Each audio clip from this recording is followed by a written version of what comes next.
ఆవిడకి జన్మతః ఏర్పడిన భక్తి చేత.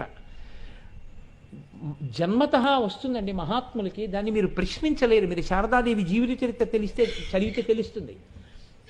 అమ్మవారు అనుగ్రహించింది. వేరొకసారి కేవలం 13 సంవత్సరాల వయస్సులో ఒకసారి ఆవిడ జీవితంలో ఒక గొప్ప సందర్భం జరిగింది.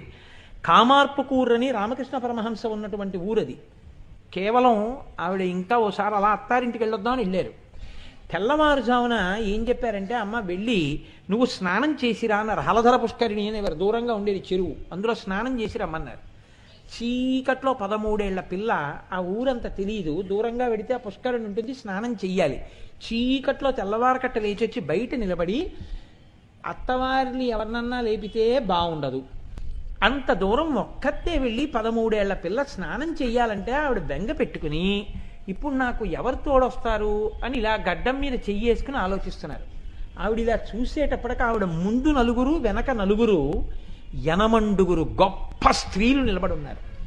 అమ్మ మేము కూడా హలధర పుష్కరిణికి స్నానానికి వెడుతున్నాం, మీరు అక్కడికేనా అని అడిగారు. అవును నేను అక్కడికే అన్నారు. రా వెడదామన్నారు. ముందు నలుగురు వెనక నలుగురు నడిచి తీసుకెళ్లారు. యనమండుగురి పాద మంజీర ధ్వనులు వింటూ ఆవిడ స్నానానికి వెళ్ళారు. ఆ యనమండుగురే అష్టలక్ష్ములు.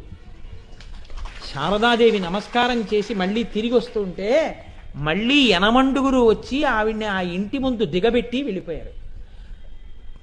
అమ్మవారిని నమ్ముకున్న వారికి అమ్మవారు వారికి ధ్యానంలో కనపడ్డం కాదు, చిన్న పిసరు బెంగ వచ్చేటప్పటికి ఆవిడ ఏదో రూపంలో వచ్చి వాళ్ళని అనుసరిస్తుంది.